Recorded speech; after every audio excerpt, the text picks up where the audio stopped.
The rain hammered against the tinted windows like bullets, each drop a tiny percussion that made my heart jump. I pressed my palm against the cool glass, watching the world outside blur into streams of neon and shadow.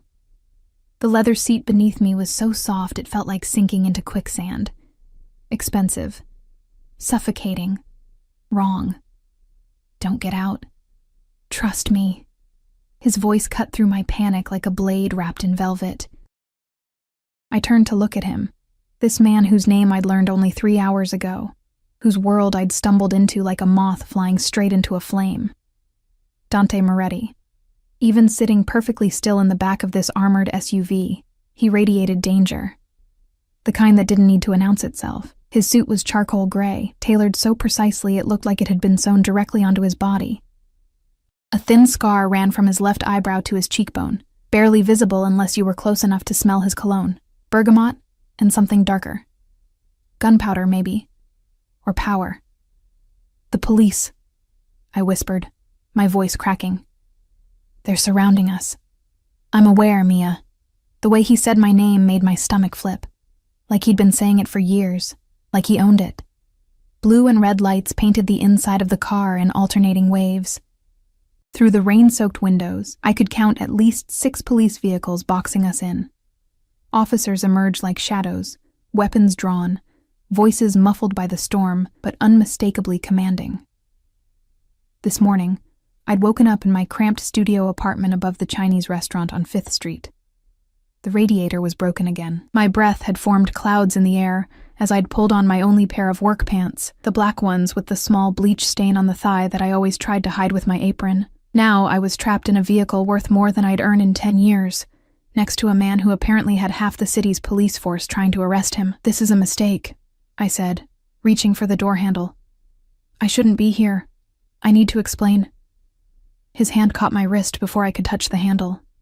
Not violently, not even forcefully, but with an absolute certainty that made me freeze. Don't. His dark eyes locked onto mine. You walk out there now. You become part of a story you don't understand. They'll take you in, question you, and I won't be able to protect you. Protect me? A hysterical laugh bubbled up my throat.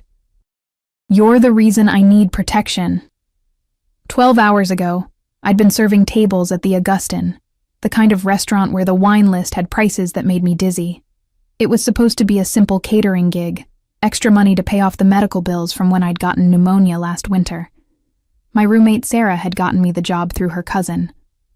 Just serve the drinks, smile, don't make eye contact with anyone important, she'd instructed. I'd followed those rules perfectly. Until I'd accidentally walked into the private dining room on the 3rd floor. The door had been unmarked. I'd been looking for the service elevator, my arms aching from carrying trays of champagne glasses. The hallway had smelled like expensive cigars and older money. When I'd pushed through what I thought was the elevator door, I'd found myself in a room that fell silent the moment I entered. 12 men, all in suits that probably cost more than my yearly rent. All staring at me like I was a ghost who'd crashed their funeral. And at the head of the table, dealing cards with long, elegant fingers, had been him, Dante Moretti. I'd recognized the name from whispered conversations in the restaurant's kitchen. The servers always went quiet when his reservations came through. The managers straightened their ties and personally oversaw his table arrangements. I'm so sorry, I'd stammered, backing toward the door. I was looking for... stay. That single word had stopped me mid-step. Not a request. A command wrapped in silk. He'd set down the cards slowly, deliberately, his eyes never leaving mine. What's your name? Mia. Mia Chen. I'm with the catering staff. I'm lost. One of the other men had started to stand, his hand moving toward his jacket, but Dante had raised one finger, just one.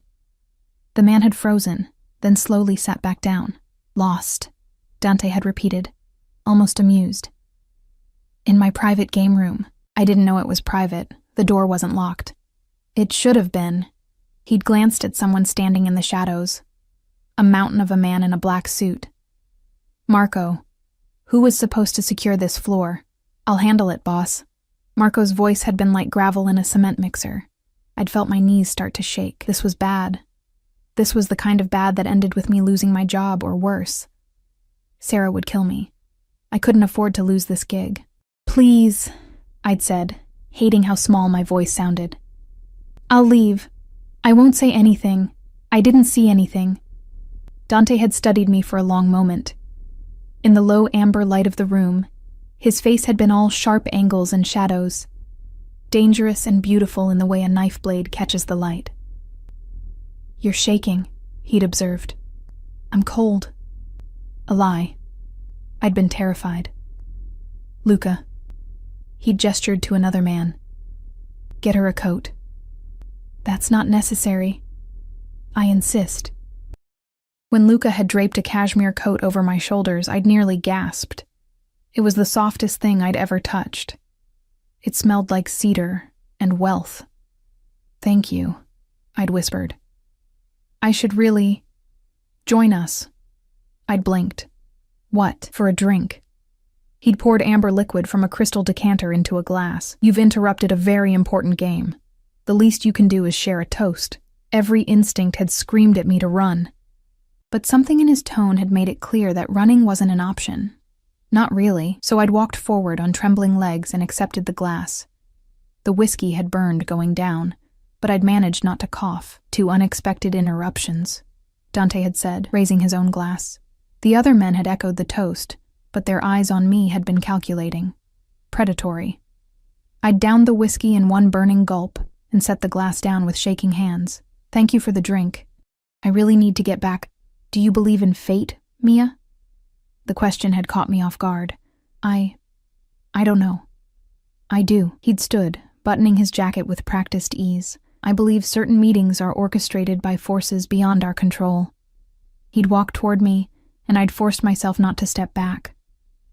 Up close, he was taller than I'd expected. Broader. The scar on his face had been more prominent, a story I'd never be brave enough to ask about. "You have kind eyes," he'd said quietly. "That's rare in my world." Before I could respond, the door had burst open. A young man, barely more than a boy, had stumbled in, his face bloody, his designer shirt torn. "Mr. Moretti." The boy had collapsed to his knees. "Please, I can explain. The money, I was going to pay it back, I swear." The temperature in the room had dropped 20 degrees. Dante hadn't moved, hadn't even looked at the boy. His eyes had stayed locked on mine as he'd said, very quietly, "Marco, take our guest to the car. Make sure he understands the terms of our previous agreement." "No, please." The boy had grabbed at Dante's legs. "My sister, she needs the surgery. That's why I took it. I was desperate." I'd watched Dante's jaw tighten. Just a fraction, but I'd seen it. "How much does she need?" His voice had been flat, emotionless. 50,000. "But I can get it. I just need more time. The surgery is covered. Marco will arrange it." Dante had finally looked down at the boy. "But the money you stole from my collection, that debt remains. And debts in my world are always paid, one way or another." The boy had been dragged out, still sobbing gratitude and apologies. And I'd stood there, frozen, understanding for the first time exactly what kind of man Dante Moretti was. Generous and cruel, merciful and merciless, a walking contradiction wrapped in an expensive suit. "I should go," I'd whispered. "Not yet." He'd gestured to Marco. "Have Alessandro bring the car around. I'll escort Miss Chen home personally." "That's really not necessary. I insist. It's late. This neighborhood isn't safe for a young woman alone." The irony hadn't been lost on me. The most dangerous thing in that neighborhood was probably him. But I'd been too afraid to argue, too aware that in his world, refusal wasn't an option. That's how I'd ended up in this SUV, with its bulletproof glass and leather seats that probably cost more than my car. Marco had driven us in silence while Dante made phone calls in Italian, his voice a low rumble that I'd felt more than heard. I'd pressed myself against the door, trying to disappear into the upholstery, and then the police had appeared, sirens wailing, lights flashing, blocking every exit. Now his hand still circled my wrist, warm and firm and utterly in control. "Why are they stopping us?" I asked. my voice barely audible over the rain, because someone made a very stupid mistake. He released my wrist and pressed a button on the door panel. The partition between us and Marco lowered. How many? 8 units, SWAT positioning on the rooftop across the street. Marco's voice was calm, like this was just another Tuesday. They're setting up spike strips on the north exit. Do they have a warrant? Unknown, boss. Dante's fingers drummed once on his knee. A tiny gesture that somehow felt monumental. Call Vincent. Tell him to have our lawyers at the precinct in 15 minutes. He paused. And find out who leaked our route. The partition rose back up. I was going to be sick. My hands were shaking so badly I had to clasp them together. This is because of me. Because I interrupted your meeting. They think nothing about you. His voice was gentle now, almost kind. This has nothing to do with you, Mia. Then why won't you let me get out? I'm nobody. You're with me. That makes you somebody. He shifted slightly, angling his body toward mine. The moment you step out of this car, you become a witness. They'll use you to get to me. Do you understand? I didn't. Not really. But I nodded anyway. A voice crackled through a megaphone outside. This is the NYPD. Exit the vehicle with your hands visible. You have 30 seconds to comply. My heart was going to explode. I could feel it hammering against my ribs like it was trying to escape my chest. Dante reached into his jacket and I flinched. But instead of a weapon, he pulled out his phone. He typed something quickly, then set it on the seat between us. Listen to me very carefully, he said. When we exit this vehicle, stay close to me. Don't speak to anyone. Don't answer any questions. If they separate us, ask for a lawyer immediately. Say nothing else. Can you do that? Tears burned my eyes. I don't understand what's happening. I know. And for just a second, something soft flickered across his face. Something almost human. But I need you to trust me. I don't even know you. No. He reached out and caught a tear with his thumb before it could fall. The gesture was so unexpected, so intimate that I froze. But I'm the only thing standing between you and a very long night in an interrogation room. The megaphone crackled again. This is your final warning. Dante's phone buzzed. He glanced at it, and the corner of his mouth lifted. Not quite a smile. More like satisfaction. It's done, he murmured. What's done? He buttoned his jacket and reached for the door handle. Stay close to me, Mia, and whatever happens, remember, you're under my protection now. The door opened, and the rain rushed in along with the shouting and the lights and the overwhelming sense that my entire life had just tilted off its axis. And as Dante Moretti stepped out into the storm, his hand extended back toward me in silent command, I realized with absolute certainty that nothing would ever be the same again. I took his hand, and the world exploded into chaos. The rain soaked through my thin work shirt in seconds. I gasped as the cold hit me, but Dante's hand tightened around mine, steady and unyielding. He didn't flinch as the water plastered his expensive suit to his body. Didn't even blink when the megaphone screeched another command. Hands where we can see them. Dante released my hand only to wrap his arm around my waist, pulling me against his side. His body was a wall of heat despite the rain, solid and immovable. Keep your hands visible, he murmured into my ear, and breathe.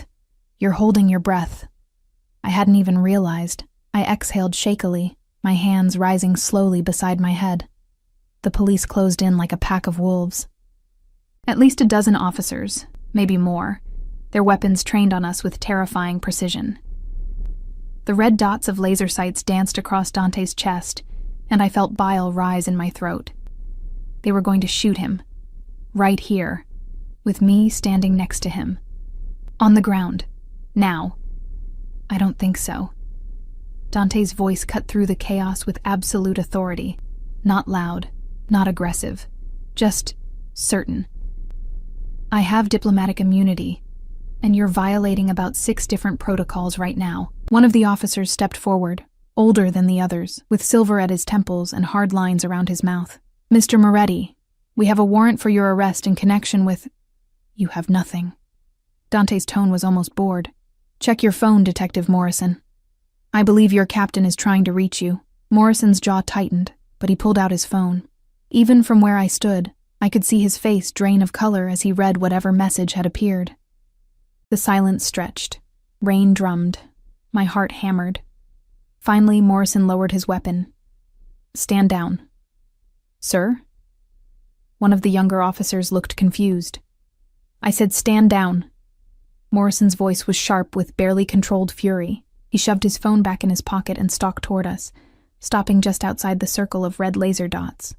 "You're a real son of a bitch, you know that?" Dante's smile was cold enough to freeze the rain. "I've been called worse. This isn't over. It never is." Dante's arm tightened around my waist. "Now, if you're finished threatening innocent civilians in the rain, I'd like to take Miss Chen home. She's had a very long night, and I'd hate for her to catch pneumonia because you couldn't verify a warrant before mobilizing half the department." Morrison's eyes shifted to me for the first time. They were sharp, calculating, and I felt stripped bare under his gaze. "Who are you?" My mouth opened, but no sound came out. "She's nobody," Dante said smoothly. "Wrong place, wrong time. You know how it goes, Detective. I know exactly how it goes with you, Moretti." Morrison stepped closer, ignoring the renewed tension from his officers. "You make people disappear. You make evidence disappear. You make problems disappear." His eyes bore into mine. "Miss, if this man is holding you against your will..." "She came willingly." Dante's voice dropped several degrees. "Didn't you, Mia?" Every eye turned to me. The rain felt like ice now, needles against my skin. I could feel Dante's fingers pressing into my hip. A silent reminder. A warning. A promise. Don't speak, ask for a lawyer, say nothing else. But Morrison's eyes held something that Dante's didn't. Concern. Real, human concern. "Miss?" Morrison prompted. "Are you here of your own free will?" The truth was complicated. I was here because I'd gotten lost, because I'd stumbled into a room I shouldn't have entered. Because Dante Moretti had insisted on driving me home, and something in his voice had made refusal feel impossible, but I wasn't being held hostage. Was I? My voice cracked. "I just want to go home. Then let me take you." Morrison extended his hand. "My officers will escort you safely." No, the word came out stronger than I'd intended. I surprised myself. "Thank you, but I'm fine." Morrison's expression hardened. "You're making a mistake." Maybe I was, but some instinct I couldn't name made me step closer to Dante instead of away. His arm loosened slightly, and I felt him exhale. Relief? Satisfaction? I couldn't tell. "Are we done here, Detective?" Dante's tone was all business now. "Or should I have my lawyers file a harassment complaint to add to the wrongful detention suit?" Morrison stared at him for a long moment, then spat into a puddle. "Get out of here, both of you." Dante didn't need to be told twice. He guided me back toward the SUV, his hand never leaving my waist. Marco had already opened the door, his expression blank, but his eyes scanning every officer, every shadow, every potential threat. I climbed in on shaking legs. Dante slid in beside me, and the door closed with a heavy, final thunk. The silence inside the car was deafening. Marco pulled away slowly, carefully, threading through the police vehicles that were already dispersing. I watched through the rain-streaked window as Morrison stood in the middle of the street, watching us go. His hands clenched at his sides. "You're shivering." I jumped at Dante's voice. He'd already shrugged out of his soaked jacket and was reaching for something in a compartment beneath the seat. "Here." He draped a soft blanket around my shoulders. Cashmere, probably. Everything in his world was expensive and soft and wrong for someone like me. "What just happened?" I whispered. "You were very brave." He poured something amber from a built-in bar into a crystal glass. "Drink this. It'll help with the shock." I took the glass with trembling hands but didn't drink. "You said you had diplomatic immunity." "I said a lot of things. Is it true?" His smile was enigmatic. "Does it matter?" "Yes." The word burst out of me, sharp with frustration and fear and adrenaline. "It matters. I was almost arrested. I don't even know what for."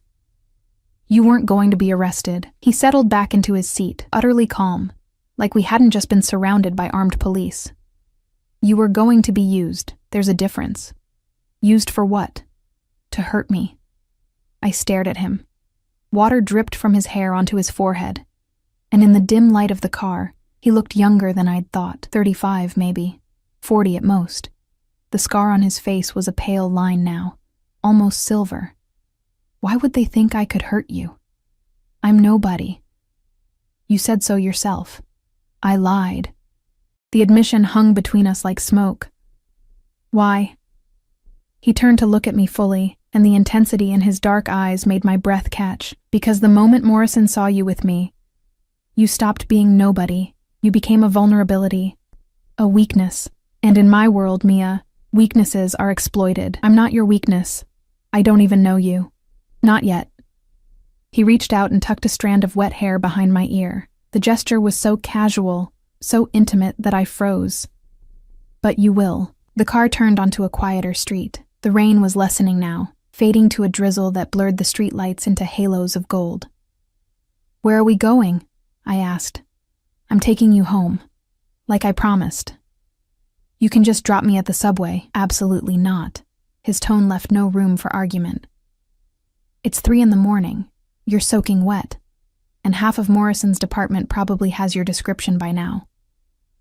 Panic fluttered in my chest. Why would they? Because they'll want to question you, about me, about what you saw tonight. He leaned forward and pressed a button. Marco, take the long way. Make sure we're not followed. Yes, boss. I pulled the blanket tighter around my shoulders. I didn't see anything. I told you. I was just lost. You saw a private meeting. You saw a debtor beg for mercy. You saw me in a vulnerable position. His eyes never left mine. That's more than most people see and live to talk about. The words should have terrified me. They did terrify me. But there was something else underneath the fear. Something I couldn't name. Are you going to kill me? The question came out smaller than I'd intended. Childish, almost. Dante's expression shifted. For just a moment, something that might have been pain crossed his face. No, Mia. I'm not going to kill you. Then what are you going to do with me? I'm going to make sure you're safe. He reached into his pocket and pulled out a business card. Plain white, embossed with a phone number. Nothing else. If anyone contacts you about tonight, police, reporters, anyone, you call this number immediately. Don't speak to them. Don't answer their questions. Just call. I took the card with numb fingers. I don't understand what's happening. I know. His voice was gentle again, that unexpected softness that made him seem almost human. And I'm sorry you got caught in the middle of this. Truly, caught in the middle of what? He was quiet for a long moment, studying me with those dark, unreadable eyes. Finally, he said, There's a war coming. A war I didn't start, but one I intend to finish. And tonight, you accidentally walked onto the battlefield. My stomach dropped. A war? Like, with guns? Among other things. Oh my God. I pressed my hands to my face. Oh my God. I need to call my roommate. She's probably worried sick. I was supposed to be home hours ago. Already taken care of. He nodded to Marco. I had someone call the restaurant and explain you'd be working late on a private event. Your roommate received a text from your phone saying you'd be home tomorrow. I stared at him. You have my phone? It was in your apron pocket. You left your apron in the service elevator when you ran into my meeting. He produced my battered phone from his pocket and handed it to me. The passcode is 0825. Your birthday, if I'm not mistaken. Cold washed over me. How do you know my birthday?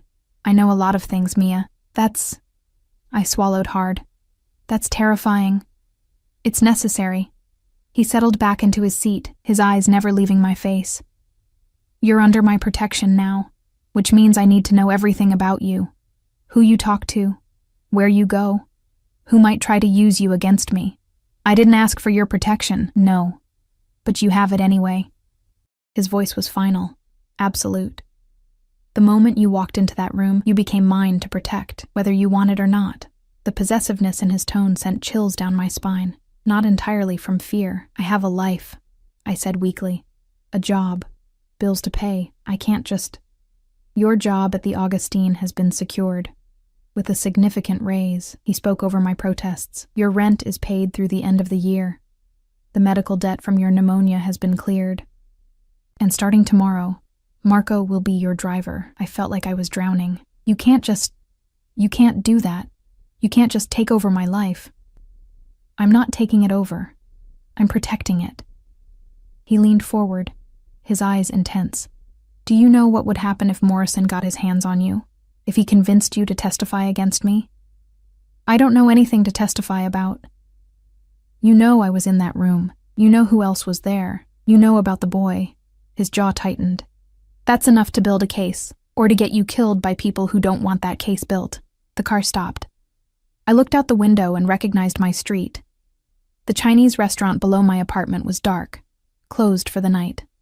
How did you know where I live? I know everything about you, Mia Chen.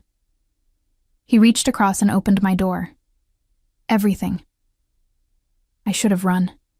Should have scrambled out of that car and never looked back. But I didn't. Why? I whispered. Why do you care what happens to me? For a long moment, he didn't answer. Then he reached out and touched my face, his thumb tracing the line of my cheekbone with devastating gentleness. Because when you walked into that room tonight, you looked at me like I was just a man, not a monster. Not a king, just a man. His eyes searched mine. No one has looked at me like that in a very long time. My heart was doing something strange in my chest. Fluttering, racing. I should go, I managed. Yes, you should.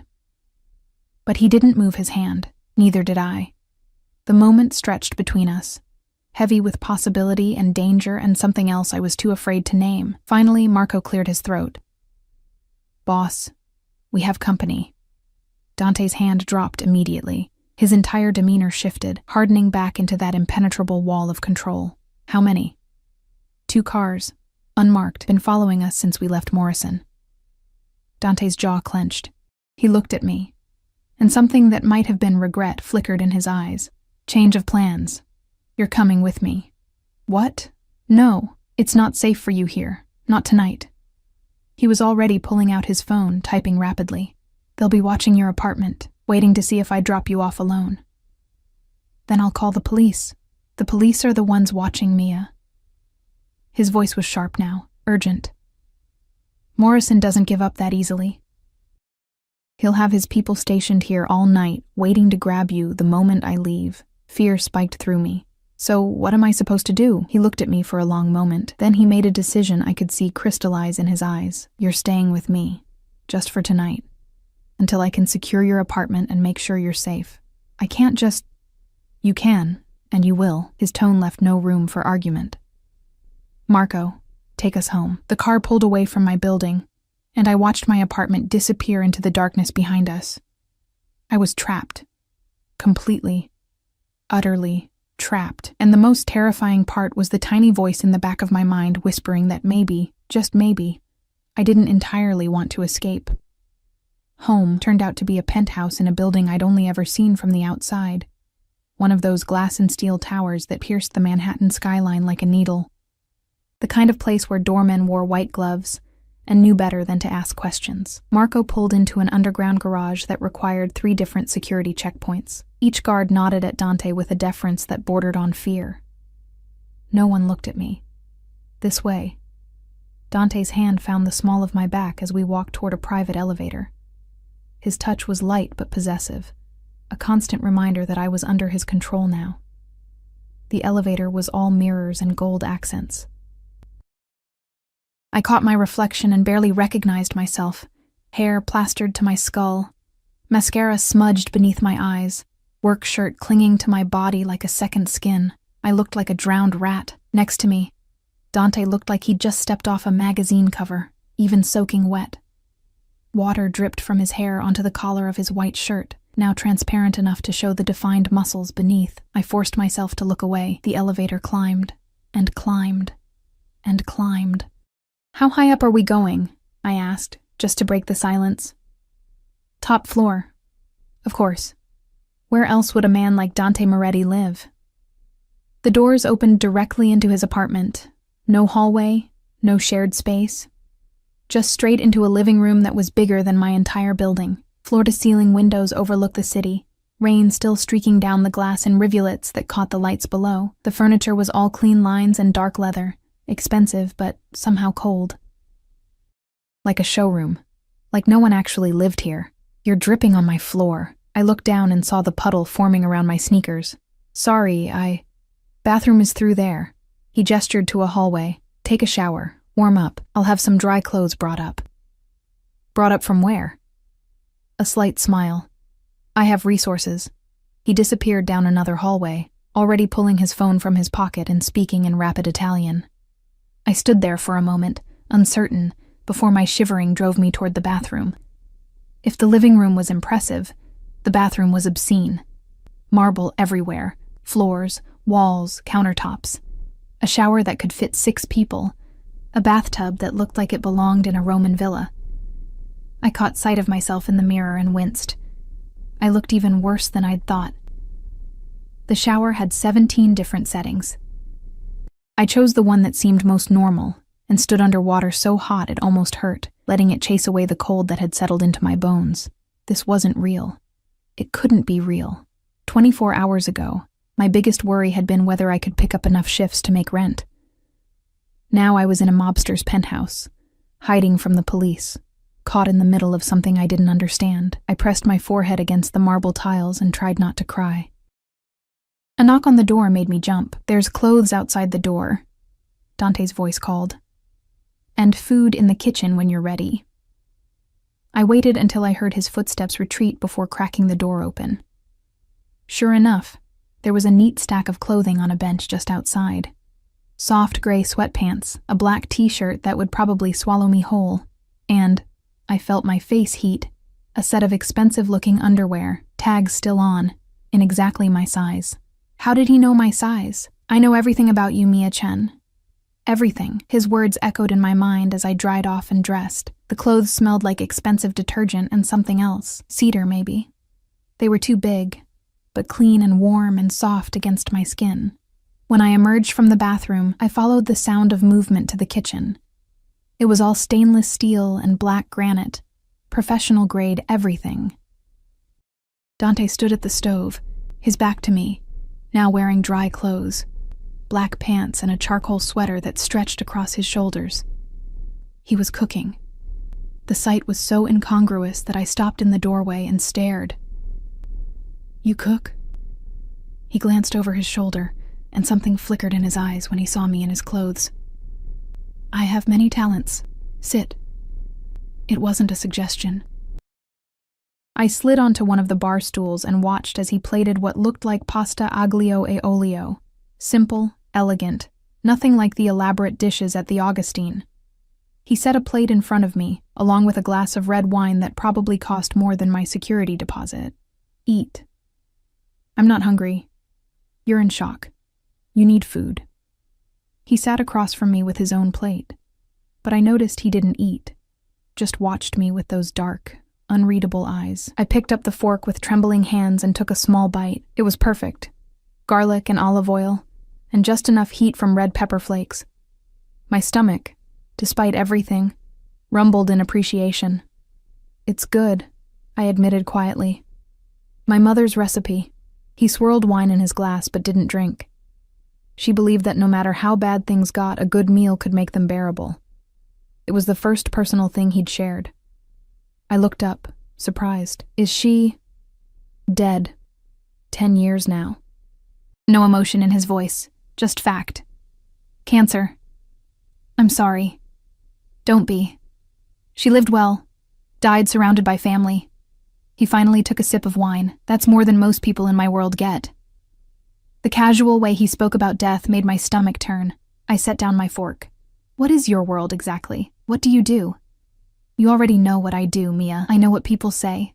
I don't know what's true. He studied me for a long moment. Would it change anything if you knew? I don't know, I said honestly. Then why ask? Because I'm sitting in your apartment at 4 a.m. wearing your clothes and I don't even know if you're going to let me leave.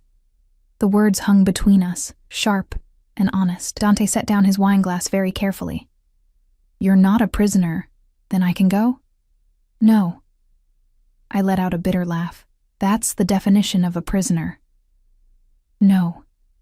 A prisoner is someone being held against their will. He leaned forward, his eyes intense. You're someone being protected against her better judgment. There's a difference. Semantics. Survival. His voice hardened.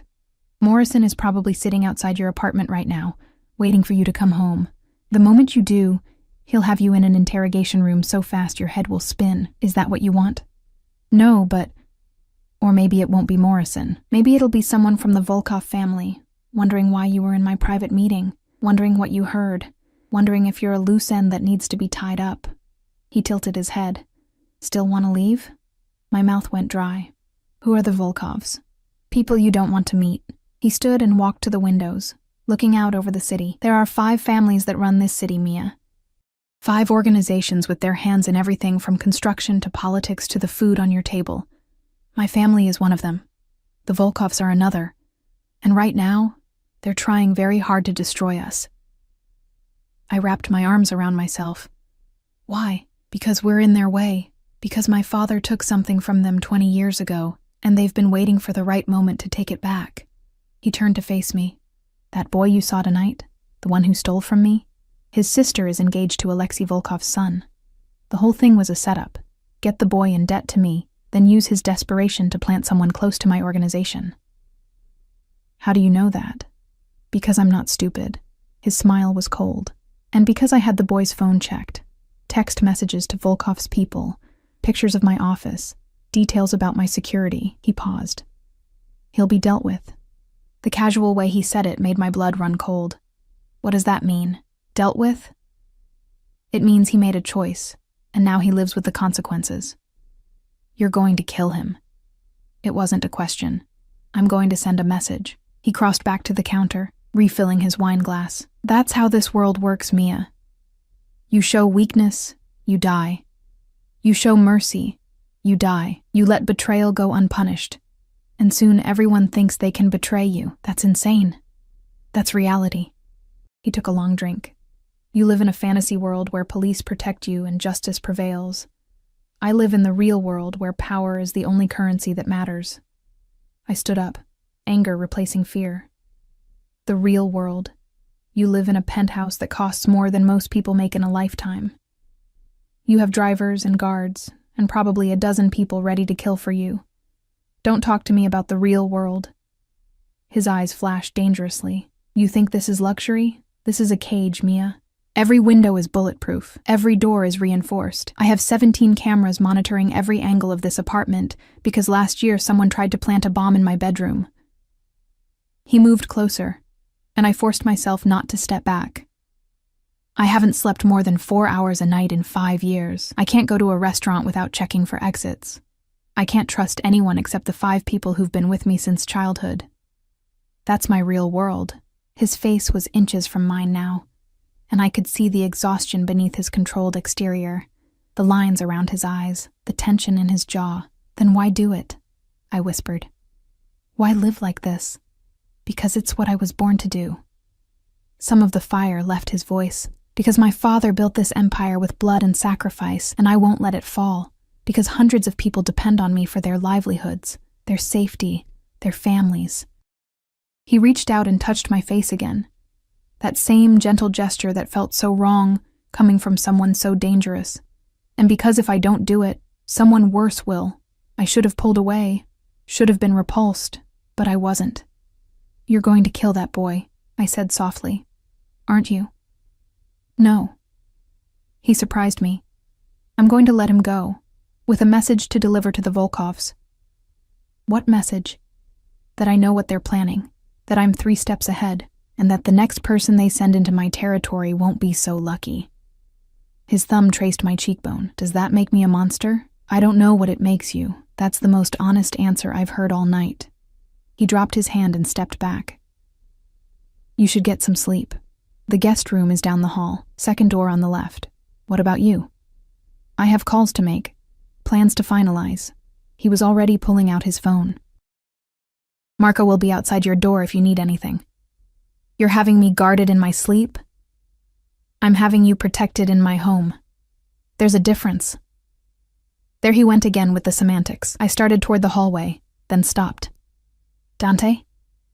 He looked up from his phone, one eyebrow raised. Thank you. For the food, and the clothes, and not killing me, I guess. The corner of his mouth lifted, not quite a smile, but close. The night is young, Mia.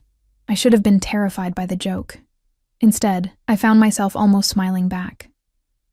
The guest room was as impersonal as the rest of the apartment. Expensive furniture, high thread count sheets, artwork that probably cost more than my car. But there was a lock on the door which I immediately engaged. I lay in the darkness, listening to the muffled sound of Dante's voice through the walls. He was speaking Italian again, his tone clipped and authoritative. Making plans, sending messages. Being the man that everyone feared. My phone buzzed. I'd plugged it in to charge, and now I saw a flood of messages from Sarah. Where are you? The restaurant said you're working late, but you're not answering Mia. I'm getting worried. If you don't text me back in an hour, I'm calling the police. And then, 2 hours ago, just got your text. Okay, good. But call me tomorrow, you're worrying me. I stared at the message I supposedly sent. Working a private event, will be home tomorrow. Don't wait up. It was even in my texting style, casual, brief, exactly what I would have sent. He really had thought of everything. I typed out a quick response to Sarah. I'm fine. Long story. We'll explain tomorrow. Promise. Her response was immediate. You better. And it better be good. I set the phone down and stared at the ceiling. What was I doing here? Why hadn't I insisted Morrison take me away when I had the chance? Why had I defended Dante, this man I didn't know, this criminal who casually talked about sending messages with violence? Because when he looked at me, I didn't feel invisible. Because when he touched my face, I felt seen.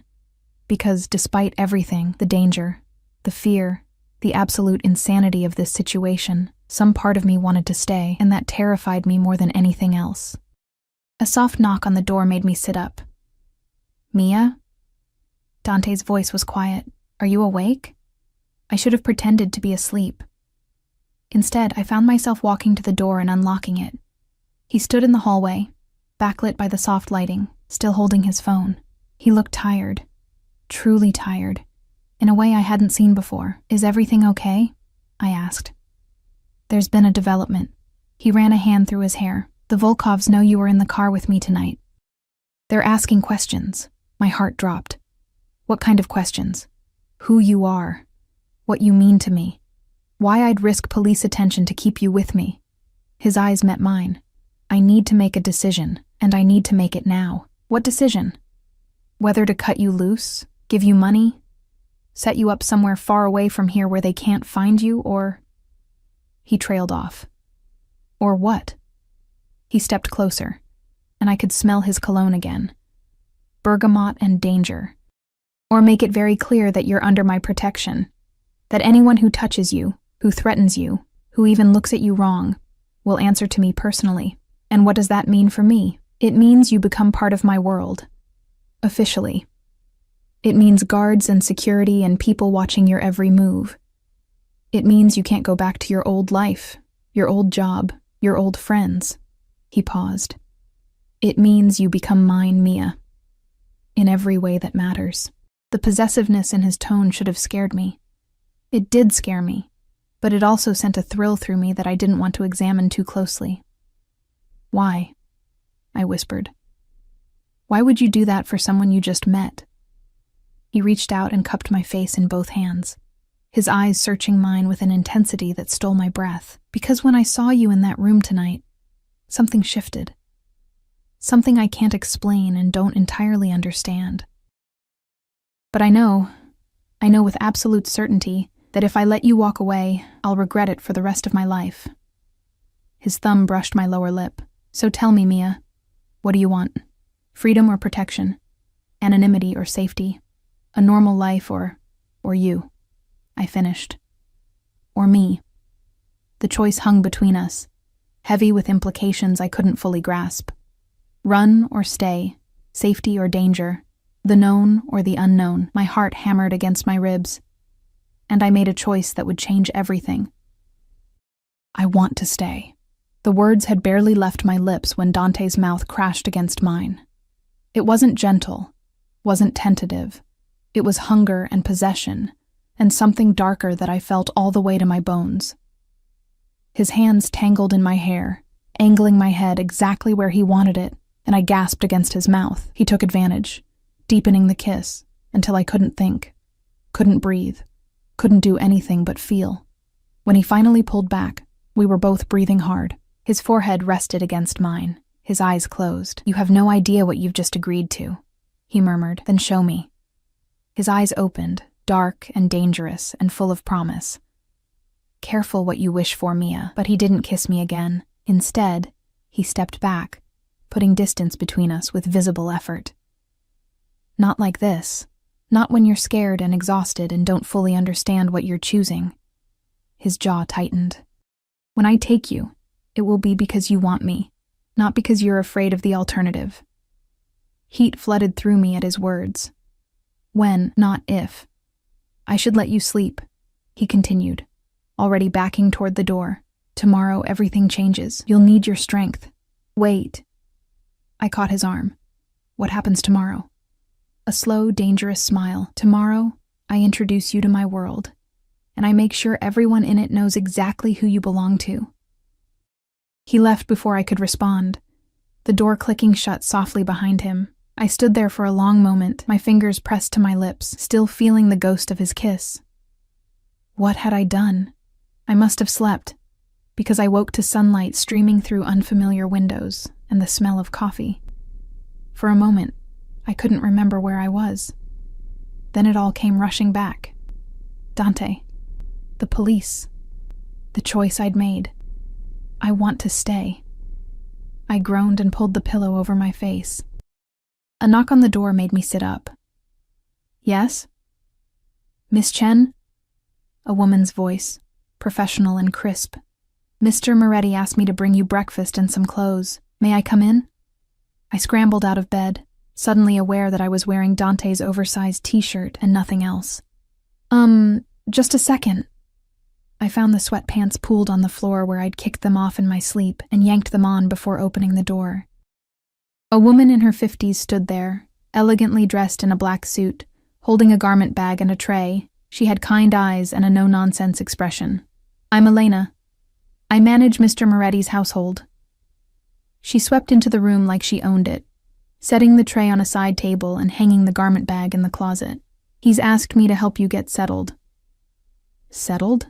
I echoed. "You'll be staying here for the foreseeable future. We'll need to arrange for your belongings to be moved from your apartment, but in the meantime, I've brought some essentials." She gestured to the garment bag. "Clothes in your size." Mr. Moretti was very specific about getting everything right. Of course he was. "I can't just move in here," I protested weakly. Elena's expression softened slightly. "Mr. Moretti doesn't usually bring guests to his home. The fact that you're here at all means you're important to him. And what's important to him is important to all of us." She said it like it was the most natural thing in the world. "Now." Elena poured coffee from a silver carafe. "Eat your breakfast. Mr. Moretti has meetings this morning, but he's asked that you be ready by noon. You have an appointment." "An appointment for what?" "He'll explain." She smiled mysteriously. "Everything you need is in the bathroom. If you require anything else, just press the intercom button by the bed." She swept out as efficiently as she'd entered, leaving me alone with more questions than answers. The breakfast was simple but perfect. Fresh fruit, croissants, scrambled eggs. I ate mechanically, trying to process everything. The clothes Elena had brought were beautiful. Designer labels I recognized from magazine spreads.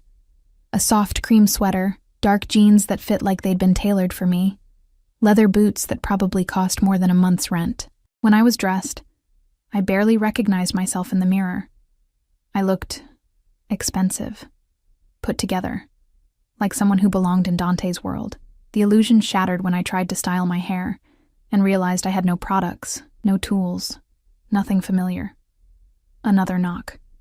Elena again, this time with a makeup artist and hairstylist in tow. "Mr. Moretti thought you might need assistance," she said, as if this were completely normal. An hour later, I looked like someone from a magazine. My hair fell in soft waves. My makeup was subtle but perfect. I looked beautiful in a way I'd never achieved on my own. I also looked like a doll, a pretty thing dressed up for display. "He's ready for you," Elena said, appearing right on time. "This way." She led me through the apartment to a room I hadn't seen before, an office, all dark wood and leather, with windows overlooking the city. Dante sat behind a massive desk, speaking on the phone in Italian. He looked up when I entered, and whatever he was saying died mid-sentence. His eyes traveled over me, slow and deliberate, and I felt heat creep up my neck. He said something sharp into the phone and hung up without waiting for a response. "You look..." He stood, coming around the desk. "Perfect. I look like someone else. You look like yourself, just elevated." He tilted his head, studying me. "How do you feel?" "Like a fraud." A slight smile. "You'll get used to it." "Will I?" Instead of answering, he held out his hand. "Come. We're going to be late." "Late for what?" "You'll see." Marco was waiting in the garage with the SUV, but this time there was another vehicle as well, a second SUV, black and intimidating, with two men in suits standing beside it. "Security," Dante explained, seeing my expression. "From now on, when you leave this building, they'll be with us. That's excessive. That's necessary." His tone left no room for argument. The drive took us to a part of the city I rarely visited, the Diamond District, where storefronts glittered with wealth and security guards stood at every door. Dante led me into a building that looked more like a bank than a jewelry store. The moment we entered, a man in an impeccable suit rushed forward. "Mr. Moretti, right on time. Everything is prepared as you requested. Excellent. This way, Mia." He guided me into a private room where jewelry was laid out on black velvet. Diamonds, emeralds, sapphires, more wealth than I'd ever seen in one place. "What is this?" I whispered. "A gift." He picked up a necklace, delicate platinum chain with a pendant that caught the light. "From me to you. I can't accept this. It's too much." "It's not a gift for you," he interrupted quietly. "It's a message, to everyone who sees you wearing it, that you're mine, that you're protected." He held it up. "May I?" I should have said no. Should have run out of that room and kept running. Instead, I turned around and lifted my hair. His fingers were warm against my neck as he fastened the clasp. The pendant settled just above my collarbone, cool and substantial. "Look." He turned me toward a mirror. The woman looking back at me was a stranger. Beautiful, polished, wearing a necklace that probably cost more than everything I'd ever owned combined. "It's a GPS tracker," Dante said casually. "Custom made. If anything happens, if anyone tries to take you, I'll know exactly where you are within seconds." I touched the pendant, feeling the weight of it. "You're tracking me. I'm protecting you." He met my eyes in the mirror. There's a difference. Those words again, always drawing lines between protection and control, between care and possession. "What if I don't want to wear it? Then you don't have to." He stepped back, giving me space. "But understand that without it, I can't guarantee your safety. And if the Volkovs make a move, if Morrison decides to pick you up for questioning, if anything happens, I might not get to you in time." It was a choice that wasn't really a choice. I took a deep breath and met his eyes in the mirror. "Okay." Something like relief crossed his face. "There's more." He gestured, and the jeweler brought forward a tray of rings. My heart stopped. "Dante." "Not what you think," he said quickly. "But close." He selected a ring, platinum band with a single diamond. "This is a promise, that while you're under my protection, no one touches you. No one threatens you. No one even looks at you wrong." He took my left hand. "It goes on this finger. That's... People will think... Let them think what they want. The important part is that they know you're taken, that you're claimed." His eyes held mine. "That you're mine." There was that word again. Mine. The ring slid onto my finger like it was made for me. Probably was, knowing Dante's attention to detail. "There's one more thing." He nodded to the jeweler, who produced a small box. Inside was a phone. Sleek, expensive, nothing like my battered old device. Your new phone. It has one number programmed in, mine. If anything happens, you call me. Not the police, not your friends. Me. I stared at the phone. What about my old number? My contacts? Already transferred. But the number is untraceable. No one has it except the people I approve. You're cutting me off from my life. I'm giving you a new one. He closed the box and pressed it into my hands. A safer one. We left the jewelry store with me wearing a fortune in diamonds and platinum, carrying a phone that was essentially a leash. The security team flanked us as we walked to the SUV, their eyes constantly scanning the street. Where are we going now? I asked as Marco pulled into traffic. Lunch. I have some people I want you to meet. What people? My family. The restaurant was one I'd never heard of. Probably because it didn't advertise. You had to know about it to find it. The door was unmarked, the windows tinted. But the moment we walked in, I felt the shift. Everyone stopped. Conversations died mid-sentence.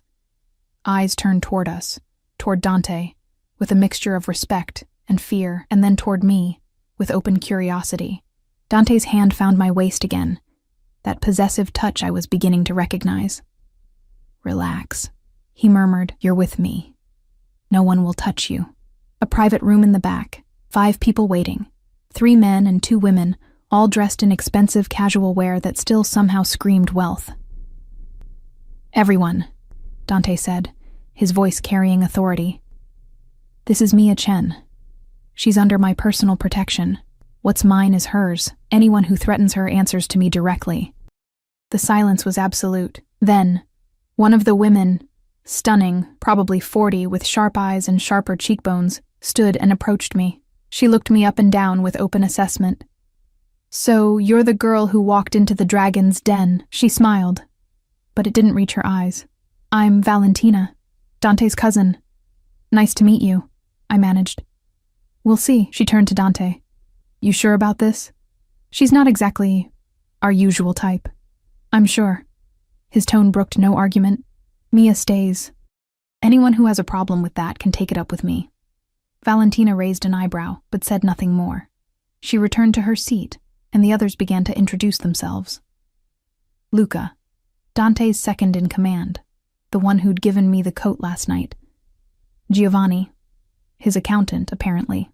Sharp suit, sharper mind. Marco, I already knew. He nodded at me from his position by the door. And Isabella, another cousin, younger than Valentina, with kind eyes and a warm smile. Don't mind Val, Isabella whispered to me. She's protective, but she'll warm up once she sees you're not going anywhere. The meal was surreal. They talked business around me like I wasn't there. Shipments, territories, problems that needed handling. I picked at my food, hyper-aware of the ring on my finger, the necklace at my throat, the way Dante's hand kept finding mine under the table. Halfway through the meal, his phone buzzed. He glanced at it, and his expression darkened. Excuse me. He stood, pressing a kiss to the top of my head, a gesture so casual and intimate that it shocked me. Isabella, keep her company. He stepped out, and immediately the atmosphere in the room shifted. Valentina leaned forward. So, how much did he pay you? Excuse me? To play the girlfriend, to wear his ring and bat your eyelashes and make the Volkovs think he's distracted. She tilted her head. How much? He didn't. She's not playing. Isabella cut in sharply. Look at her, Val. Does she look like she knows what she's gotten into? Exactly my point. Valentina's eyes narrowed. She's a liability, a civilian, someone the Volkovs can use against him. Or someone worth protecting, Luca said quietly. Dante doesn't make decisions lightly. If he says she stays, she stays.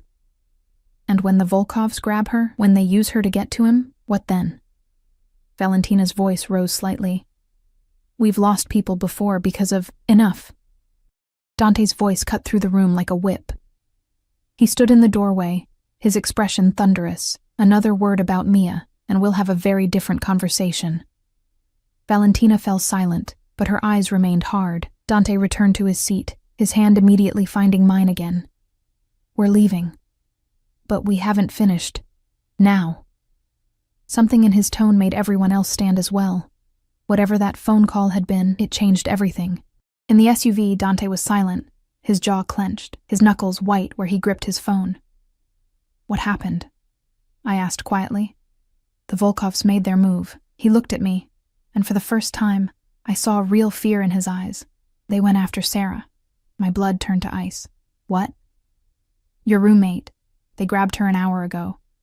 Left a message saying if I want her back alive, I need to deliver you to them by midnight. The world tilted. Oh my God. Oh my God. This is my fault. This is the Volkov's fault, he corrected sharply. But I'm going to fix it. How? His smile was cold and terrible. By giving them exactly what they want. Absolutely not. I was already reaching for the door handle, panic clawing at my throat. You're not using me as bait. I won't let Sarah die because of me. Dante's hand caught my wrist, firm but not painful. Listen to me. The Volkovs don't want you dead. They want leverage. They want to prove they can get to me through you. Then let them have me. Let me trade myself for Sarah. And then what? His eyes bored into mine. They'll kill you both. You think they'll just let you walk away after using you against me? After making me look weak? He pulled me closer. No one makes me look weak and lives, Mia. No one. My hands were shaking. She's innocent. She has nothing to do with this, I know. His voice softened fractionally. Which is why we're going to get her back, but not by handing you over like a sacrificial lamb. Then how?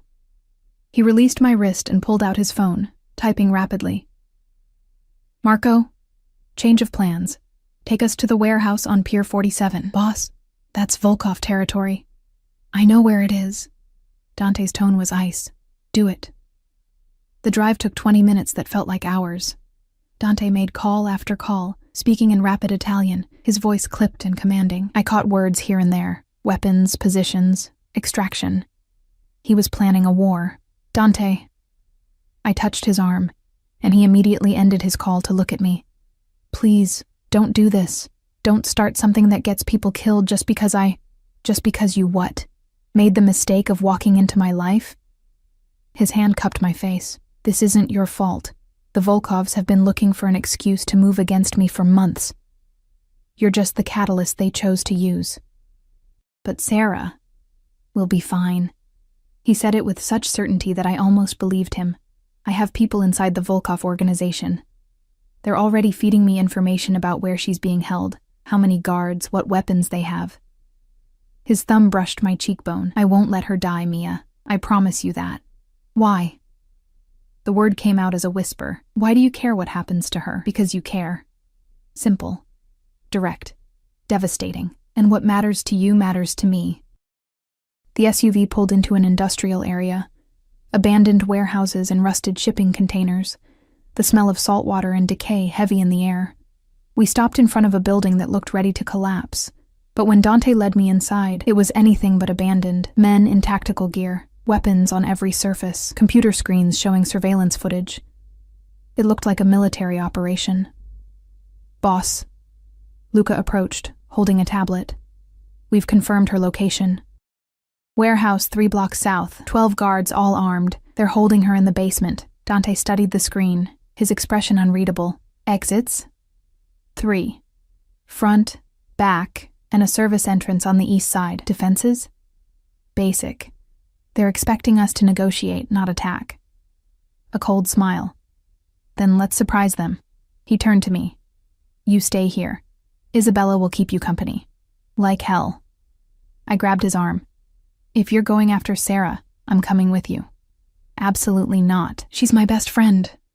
I can't just sit here while I what? Put you in danger? Risk the Volkovs getting exactly what they want? He gripped my shoulders. You stay here. That's not a request. And if I refuse? His eyes flashed dangerously. Then I'll have Marco lock you in the SUV until this is over. We stared at each other, wills clashing. Finally, I looked away. Fine. But you bring her back. You promised. And I keep my promises. He pressed a kiss to my forehead, quick, fierce. Isabella. She doesn't leave this room. Understood?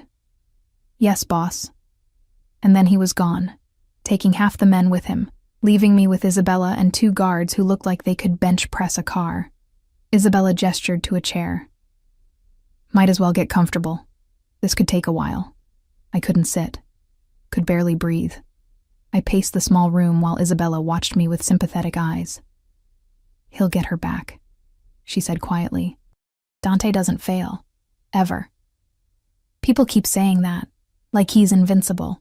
In our world, he might as well be. She leaned back against the wall. You know how he got that scar? The one on his face? I shook my head. His father was killed 5 years ago, ambushed by a rival family. Dante was there. Watched it happen. Got that scar trying to save him, she paused. They thought they'd broken him. Thought without his father's leadership, the Moretti family would fall apart. Instead, Dante became something his father never was. Harder, smarter, more ruthless. Her eyes met mine. He rebuilt the entire organization in 6 months, made it stronger than it had ever been, and no one has dared to challenge him since. Until now. The Volkovs. They think you're his weakness. They think if they take something he values, he'll fold. She smiled, but it was sad.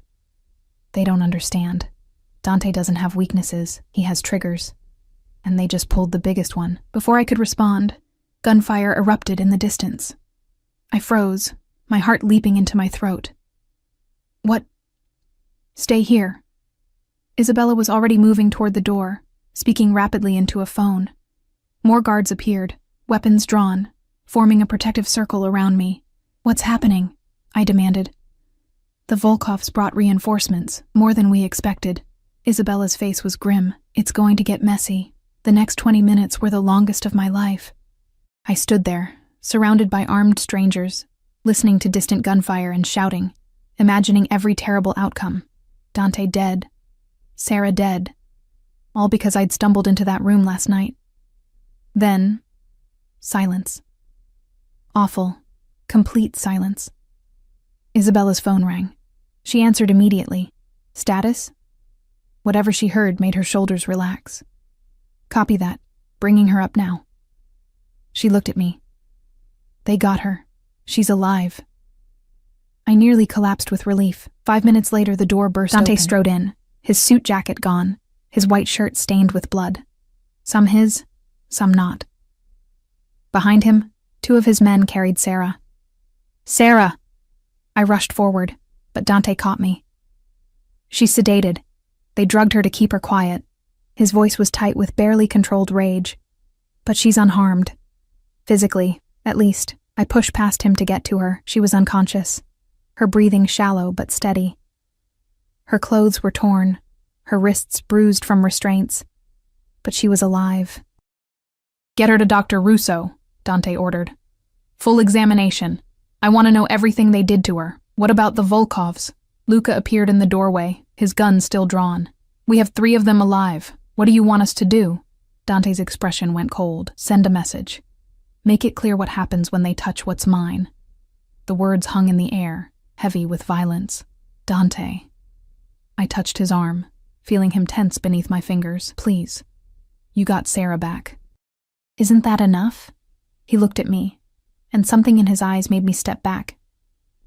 This isn't about enough, Mia. This is about survival, about making sure they never try this again. By killing them? By showing them the cost. He turned to Luca. Do it. Luca nodded and disappeared. I wanted to argue. Wanted to tell him that more violence wouldn't solve anything. But I saw the blood on his shirt, the cut on his forehead, the absolute conviction in his eyes. This was his world. These were his rules, and I had chosen to stay in it. Sarah woke up 6 hours later in one of the bedrooms of Dante's penthouse, with me sitting beside her bed and a very expensive doctor checking her vitals. Mia? Her voice was hoarse, confused. What? You're safe. I grabbed her hand. You're in a safe place. Her eyes focused, taking in the room, the doctor, the guards visible through the open door. What the hell is going on? These men. They grabbed me from our apartment. Said they had a message for someone named Moretti. I know. I'm so sorry. This is all my fault. Your fault? How is this your fault? She tried to sit up, winced. Jesus. What did they give me? Just a sedative, the doctor said smoothly. You're going to be fine. Some bruising, minor dehydration, but no permanent damage. Permanent damage, Sarah repeated faintly. Mia, what is happening? The doctor excused himself, leaving us alone. I took a deep breath. Remember that catering job at the Augustine? Yeah, the one where you were supposed to be home by midnight. She stopped. You never came home. I got complicated. I showed her the ring, the necklace. I met someone, and his world is dangerous. And the people who want to hurt him decided to use you to get to me. Sarah stared at the ring. Are you engaged? No, it's protection. A symbol. I couldn't meet her eyes. Sarah, I'm so sorry. I never meant for you to get caught in this. If I'd known. Who is he? Her voice was sharp now. This guy who's dangerous enough that people kidnapped me. Before I could answer, Dante appeared in the doorway. Sarah's eyes widened. Holy shit. Is that Mia? Is that Dante Moretti? You know who he is? Everyone knows who he is. She scrambled backward in the bed, her eyes wild. He's Mia. He's in the Mafia. The actual Mafia. What the hell are you doing with him? Protecting her, Dante said calmly, stepping into the room. Miss Parker, I apologize for what you went through. It was never my intention for you to be involved in this situation. Never your intention? Sarah's voice rose. They grabbed me off the street, threw me in a van. I thought I was going to die. I understand. And the men responsible have been dealt with.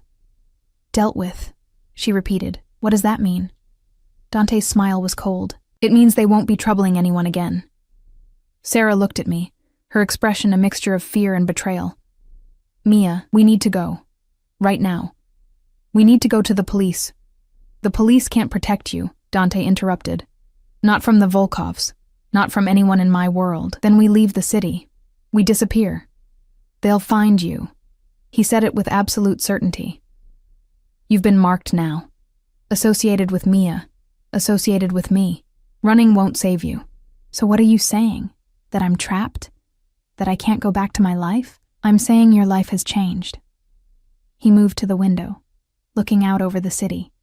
But I can offer you protection, a job in one of my legitimate businesses, security, a generous salary, whatever you need to feel safe. I don't want your money. Sarah's hands were shaking. I want my normal, boring life back.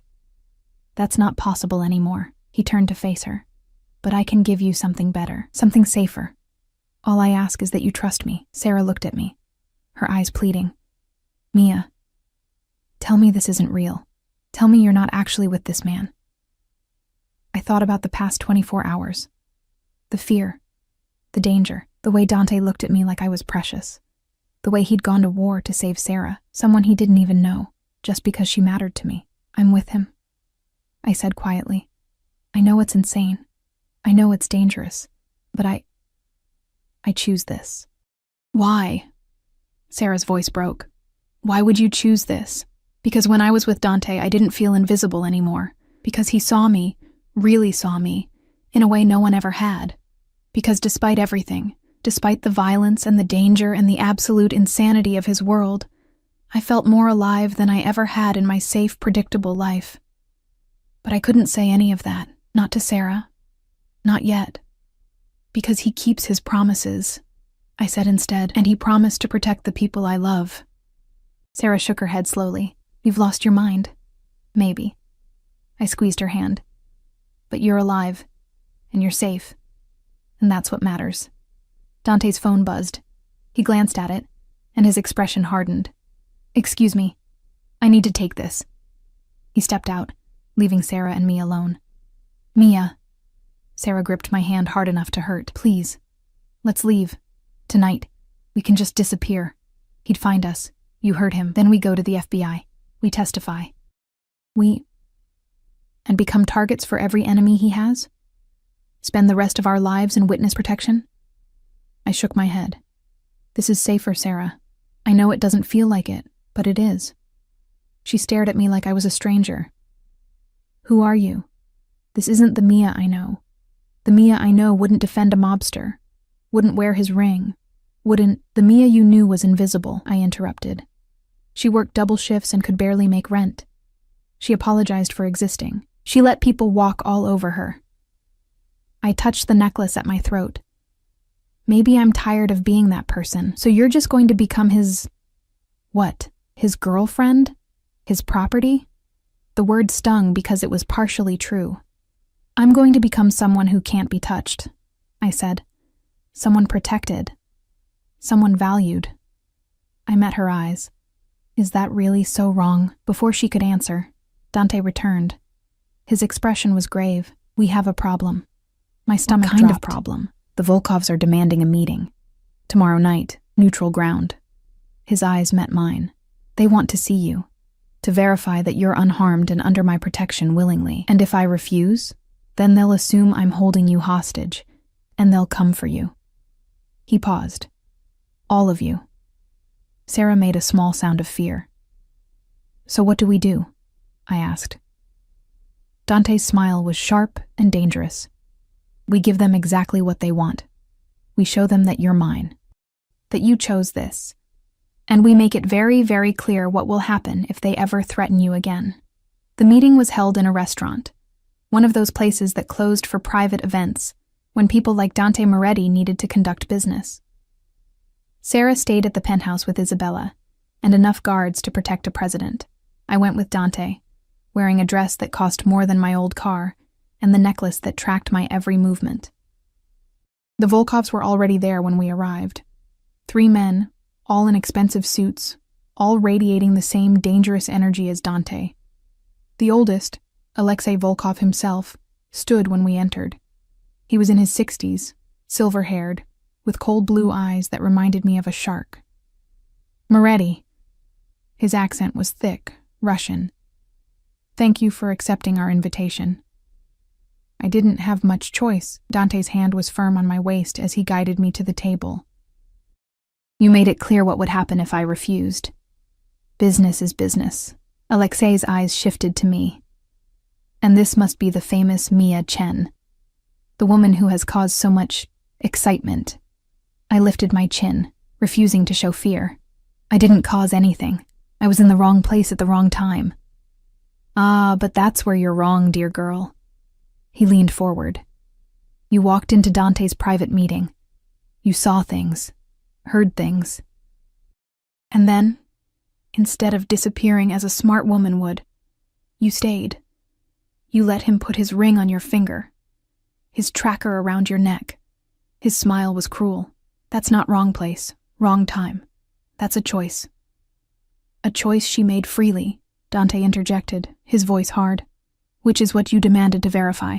So here we are. Verify. Alexei gestured to me. Tell me, Miss Chen, are you here because you want to be, or because Dante Moretti has made it impossible for you to leave? Every eye in the room turned to me. The 2 men with Alexei, the guards stationed at the doors, Dante himself, his expression unreadable. This was it. The moment where I could walk away, tell them I was being held against my will. Let them extract me from Dante's world and return me to my normal life. I thought about my cramped apartment, my dead-end job, my invisible existence. I thought about the way Dante looked at me, the way he'd gone to war to save Sarah, the way he made me feel seen, valued, protected. I thought about the necklace at my throat and the ring on my finger and the choice I'd made in his doorway. I'm here because I want to be, I said clearly. Dante didn't force me, didn't coerce me. I chose this. I chose him. Silence. Then Alexei laughed, a harsh barking sound. Well, that's unfortunate. For who? Dante's voice was ice. For her. Alexei's eyes were cold. You've just made her a permanent target, Miss Chen. Every enemy Dante has will now see you as a way to hurt him. Every rival will consider you a vulnerability. You've painted a target on your back that will never fade. Then I guess it's a good thing I have Dante to protect me, I said, surprised by the steadiness in my voice. Alexei studied me for a long moment. Then he turned to Dante. She's braver than she looks, I'll give you that. So, she's stronger than you know, Dante corrected. And under my protection, she'll remain untouchable. Spread the word, Alexei. Anyone who harms her, threatens her, or even looks at her wrong will answer to me personally. And we both know how I handle people who cross me. The threat hung in the air. Finally, Alexei nodded. Message received. The girl is off limits. He stood, buttoning his jacket. But this doesn't change anything between our families, Dante. The war is coming. And when it does, I won't show mercy just because you've found yourself a pretty distraction. I wouldn't expect you to. Dante's smile was sharp, and neither will I. We left the restaurant in tense silence. In the SUV, Dante finally exhaled, some of the tension leaving his shoulders. You did well, he said quietly. I told the truth. I know. He took my hand, his thumb tracing the ring he'd given me. But the truth just made you a permanent part of this world, Mia. There's no going back now. I know. And I did. I understood exactly what I'd chosen. He pulled me closer, his forehead resting against mine. I'll keep you safe, whatever it takes. I promise. I know that too. His kiss was soft this time, gentle.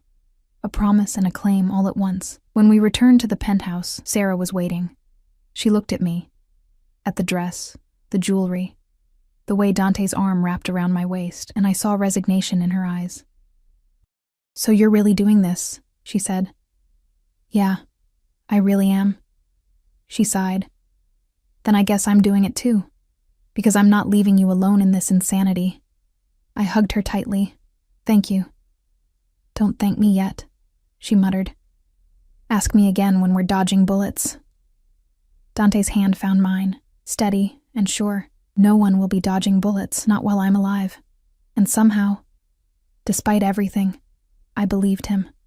6 months later, I stood at the window of the penthouse, watching the sun rise over the city. So much had changed. Sarah worked in one of Dante's legitimate businesses now, event planning for his hotel chain.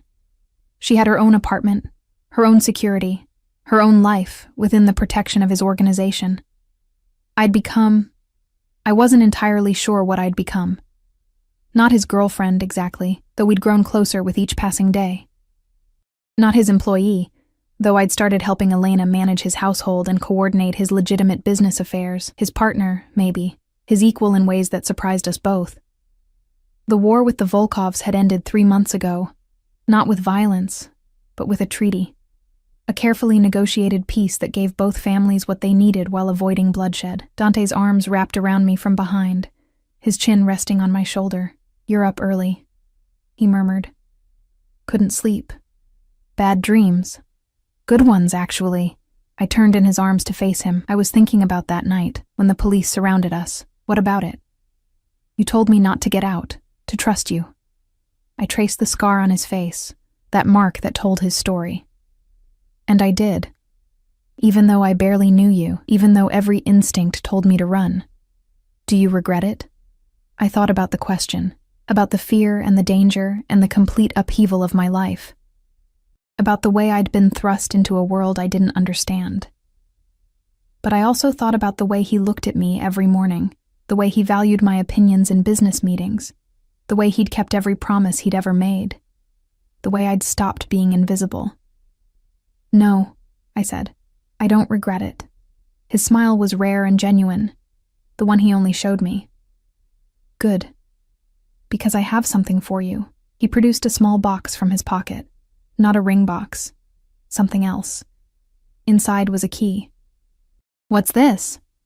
The deed to your old apartment building. I bought it last month. His eyes were warm. Had it renovated. New security, new management, better living conditions for everyone there. He paused. I thought you might want to manage it. Make sure people like who you used to be have a safe place to live. Tears pricked my eyes. He understood. He saw who I'd been, who I was now, and he valued both. Thank you. I whispered. Thank you. He corrected. For choosing to stay that night, for becoming the person I didn't know I needed.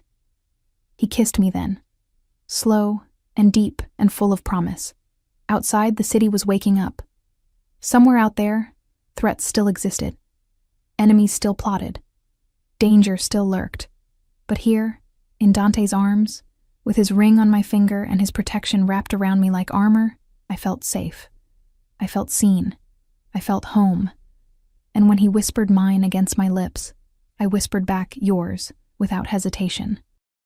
Because that night in the rain, when he'd told me not to get out, to trust him, I'd made a choice that changed everything. I'd chosen danger over safety, power over invisibility, him over everything else, and I would make that same choice again, every single day for the rest of my life.